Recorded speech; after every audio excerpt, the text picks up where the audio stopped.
Story 1. I won't go with clean water as that has already been mentioned, but I just say the free time we have and the ability to spend it almost ever just like we want.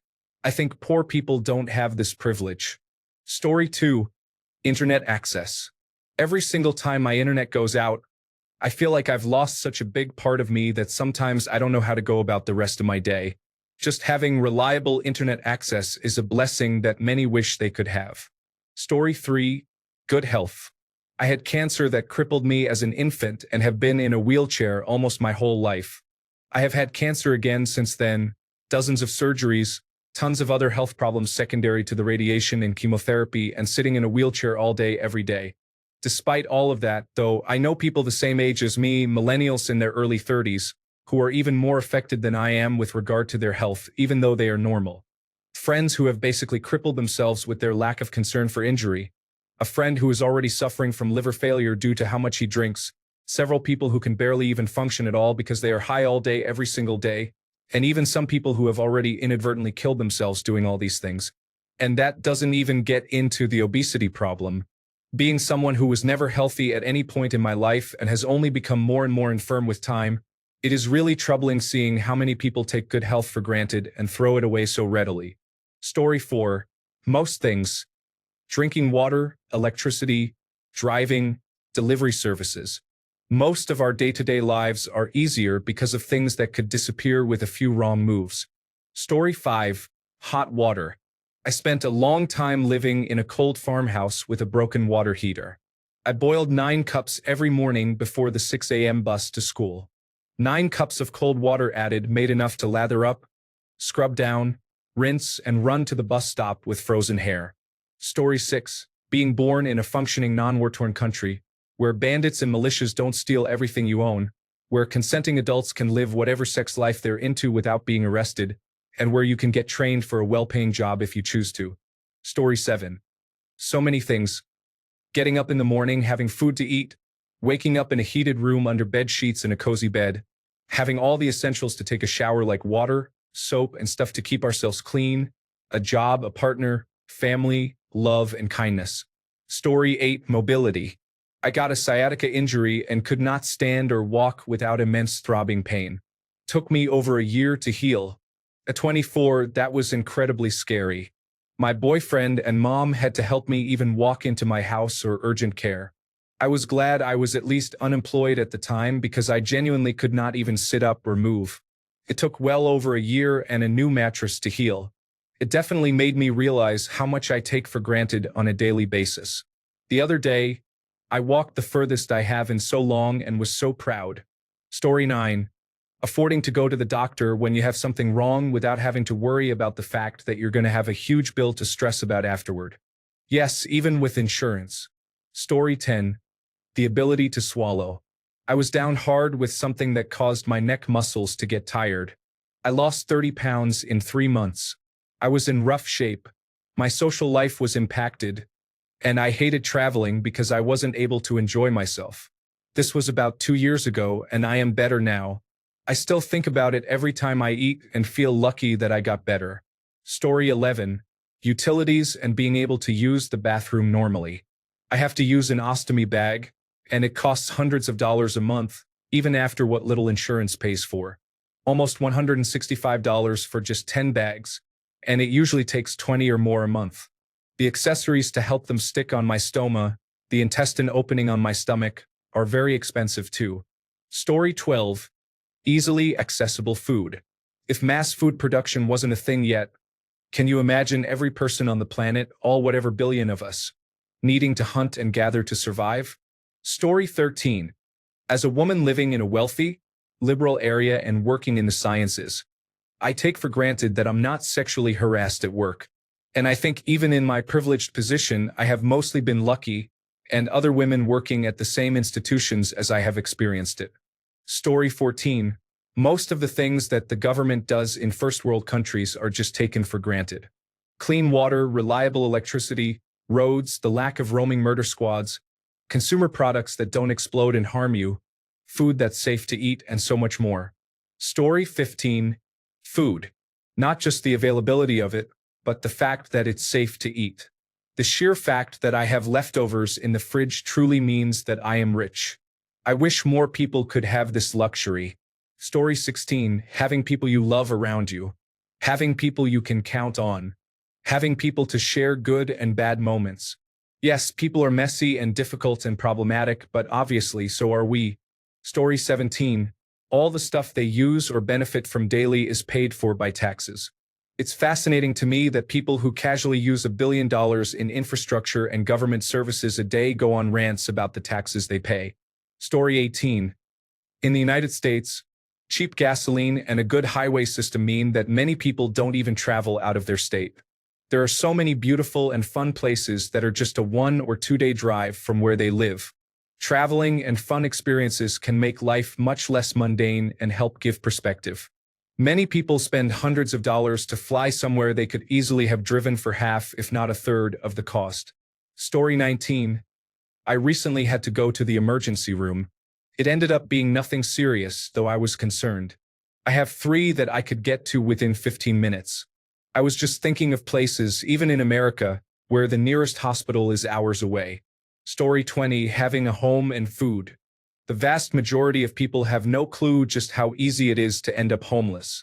A few bad weeks are all it takes. I was homeless for a while because my landlord had to sell the house as part of a divorce settlement, and no matter how many places I applied to rent, I kept coming up short because landlords tended to favor people with steadier employment over people with disabilities that keep them from working regular hours. Story 21. Modern medicine and pain management. Yes, we will eventually deteriorate and suffer, but far less than previous generations that had no modern medicine to help us through suffering and pain. Story 22. Level 1 good health, a roof over your head, 3 hot meals a day, and clean clothes to wear. Level 2, parents that care about you, friends that will stand by you in times of need, and a partner whom you can trust. Level 3, having children, earning a consistent income, having your own time, and the ability to pursue what you like. Story 23, marriage and all the rights and protections that come with it. You spend 5 minutes on Reddit and you see so much negativity around the idea of marriage, some genuine but most overblown. But there are still so many places in the world where you cannot marry the consenting adult of your choice, and I often find that people who have always had those privileges take for granted what many people are still fighting for. Story 24. Plumbing and drainage. I was with my roommate's family for Christmas, and his parents were talking about their trip to Honduras and how they couldn't flush toilet paper down because their systems can't handle it. It never occurred to me how something so commonplace in America was completely non-existent just south of the border. Story 25. Freedom of speech and democracy. You do not have a God-given right to anything. Men and women fought and died for that privilege. It is up to you to maintain it, and if you do not, it will disappear. Story 26. I grew up in 3 or 4 bedroom houses, owned not rented, always with both a front and rear garden, a car, and a motorbike. My dad worked full-time and my mom worked part-time. My parents were not rich. They were average earners. That is what an average income could buy in the 1970s and 1980s. Story 27. That they live. How many people have actually asked themselves how big the odds are that their molecules reside on a planet that sustains life and were formed into a sperm cell of an intelligent species and were the single survivor of billions of wasted sperm cells? Let's all never forget that by being given life, each of us has already won the largest lottery in the universe. Story 28. I sort of take for granted the fact that I had a leprechaun grant me a wish so I would produce diamonds. It worked. I found his pot of gold, and he wanted to wager for half of it back. Story 29. First world citizens should visit third world citizens and see it yourself with your own eyes. I'm gonna steal this line, though. 1 aisle of your cereal is 1 entire space for a classroom in third world countries. Story 30. Free agency. I often encounter people who do not see their choices as their own, and it can lead to a false victim mentality, even aggression toward others as well as toward themselves. Story 31. I would say everything. The number of people recently who have told me they are sick of working and want to stop because they cannot live their best life is crazy. Not a single person has considered the privileges money brings you. Things like shelter, heating, food, water, internet, clothing, transportation. access to private companies' products, etc. The list goes on. Are times tough and we're all having to tighten our belts? For sure. Not saying there can't be some fine-tuning to society so we aren't simply corporate slaves. But every time I suggest those people live in the forest and basically fend for themselves without those services or access to infrastructure that require payments, the next answer they have is the solution is to be some kind of lazy influencer because they see people living their best lives doing just that. Completely ignoring that for every successful online star, there is a much longer list of those who have failed. Story 32. Not be constantly invalidated all the time because of your expected genitals. Also, lack of vigilance tax for those disproportionately safer from harm in society.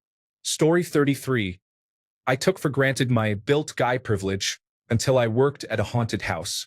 Everyone else got pushed, grabbed, or smacked, but I just got people to run away by walking at them. Story 34. Health, fresh drinking water, the unlimited amount of access to the internet, technology, a loving family, a roof over their head, and food in their belly. Not many people have that privilege we have. Story 35. Being healthy enough to work and make a life. All I see on Reddit are young people filled with jealousy, blame, and bitterness toward anyone with money, at least here. There is such an unhealthy focus on what other people have. Story 36. Being able to wear a t-shirt and retain a full range of motion and be able to breathe without pain. All without strangers following you around and insisting you know them and want to bond with them. Story 37. It is not against the law to lick public toilet seats, but if the business owner finds out, they might ask you to leave, and if you come back on site, you could be arrested for trespassing. Story 38. Honestly, freedom of speech. My good friend is from Belarus, and she has only had one leader in her 23 years of life, and a single Instagram story suggesting anything negative about him could land you in massive trouble. She's told me a lot of really great and also sad stories about her time growing up there. Story 39. A roof over their heads, which protects them from the elements, clean running water, sanitation, convenient access to food, things like ovens and refrigerators, access to electricity, and electrical items. Story 40. Walking around town in the dark, taking the subway late at night, going to the gym without fear of people thinking, yuck, what a fat cow. Being able to walk into every store and have your size, having friends. Story 41. Clean water. It kind of blows my mind to think that in much of the world you can just turn a tap and get all the fresh water you could possibly want, where you want it, for a mere pittance. Do you know how much this has benefited humanity? And we don't even think about it. Story 42. Water and electricity. Especially water. Our water went off for 2 days and it made things difficult and uncomfortable, so it made me think about the people who do not have access to water or clean water at least. Story 43. The fact that eating is kind of a luxurious experience in itself is fascinating. People used to eat for survival, consuming whatever meat or vegetables they could hunt, gather, and cook to feed themselves. Now, we have such intricate dishes that we can customize and enjoy, which I think is amazing. Story 44. From growing up around farmers, having a guaranteed job out of school or college, having a landed asset portfolio for your parents to borrow against to help you get your first house, and already having the equipment, more or less inheriting it from your parents, etc. Don't get me wrong, I know farming is a lot of work, and while being land-rich doesn't necessarily translate to actual wealth, I know countless farmers who had trucks, houses, second properties, and so on right out of the gate from school. They do not understand that most of us do not get such opportunities even working full-time from 18, and they do not understand how low wages are for most other blue-collar work and so on, and why many people, even those working for farmers, cannot afford the same realities because they weren't lucky enough to be born into a farming family. Even if you ask farmers what they'd do if they had none of that and had to start farming today, they seem to not understand that the cost of land, equipment, etc., is realistically outside the possibility for anyone without around $2 million lying around. More and more land is gobbled up by fewer family farm operations or larger agricultural companies that rent land back to farmers. All the arable land in Canada is more or less owned now, and there isn't really anything new to buy, and it's become cost prohibitive for anyone to just start. As popular as the smaller homesteading movement is, that's just small scale, like setting up on a few acres with some animals, which is still pretty cost prohibitive even before you throw in the small tractor for clearing snow and other tasks. Sure, lots of farmers get a job in the off-season during winter, but it still doesn't change the fact that they inherited circumstances that 99% of people are completely locked out of.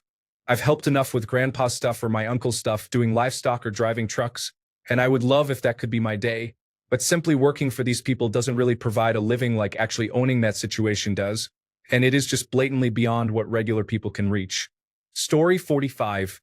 Free speech and rights. I was talking to my colleagues, and one of them said, "Why don't people in North Korea simply tell their leader to step down? They think the entire world has democracy."